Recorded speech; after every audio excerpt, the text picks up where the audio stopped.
we are back with sports, everyone, and the big topic today, the Birds with another victory. This one, a 20-16 win over the Washington football team.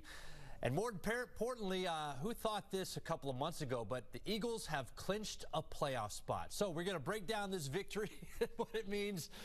Oh, yes, I love it. You're so bright this morning. You're like a little sunflower.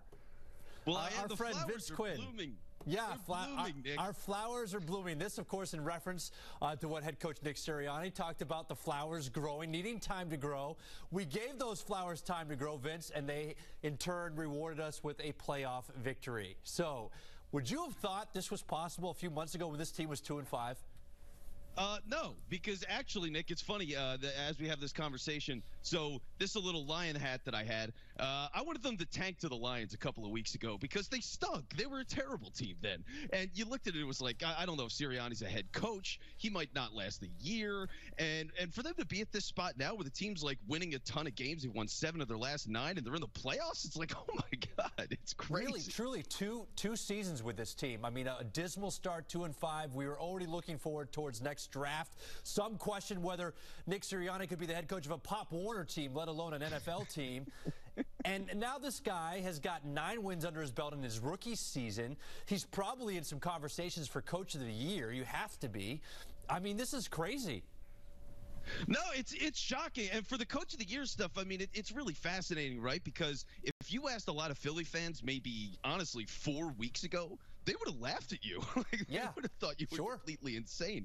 And now I still think those people are a little bit crazy. I still think coach of the year is a little crazy for me. But the fact that he's had this kind of turnaround and they're in the playoffs now with a week to spare, I mean, look, credit to Nick Sirianni. He's shown he belongs. For all the doubt, for all the worry, the locker room stayed together. They rallied with him. Those roots grew. They got the nutrients. And here we are, baby. We're in the playoffs, Nick. We're in the playoffs. I can't believe it. And by the way, you're going to have to keep that flower on your head for the long term. This is like the new rally cap for you, okay? Just so you understand that.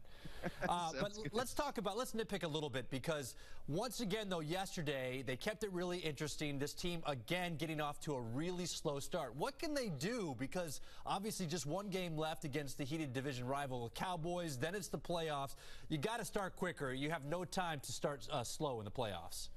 Well, yeah, they got to be better as a passing team. I mean, for whatever reason, guys, drop balls. They don't have this stable, consistent kind of thing that they can go to. Certain teams, it's slants. For the Eagles early in the season, it was screens. That isn't always as effective for them anymore. So teams stack the box. They want them to run. They dare them to run, and they really try to stop that. So for the Eagles, you got to be able to pass, and they haven't fully figured that out yet, which is part of my knock on Sirianni if you're talking about big picture here. But once they figure that out, and if they can figure that out, it's going to go a long way for him. You know, we focus on Sirianni a lot, but a lot of focus had also been placed on defensive coordinator Gannon, and these defenses kind of, I don't know, missteps throughout the first part of the season, but they have come on quite nicely down the second half. And should we be giving him a little bit of a reprieve now, maybe an apology? No, I'm not apologizing. I'm not doing it.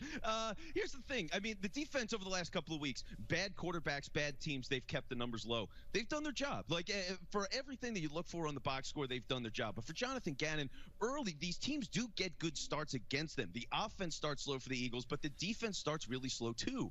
And part of that is just Gannon not being willing to send pressure. So it's been a problem for him all season. When they get against these better quarterbacks in the playoffs, we could very well see that again. And that's what you worry about with this team. That's the biggest concern for me overall. All right, very quickly, as we wrap up this segment, again, playing Dallas to finish off the season, are they resting players?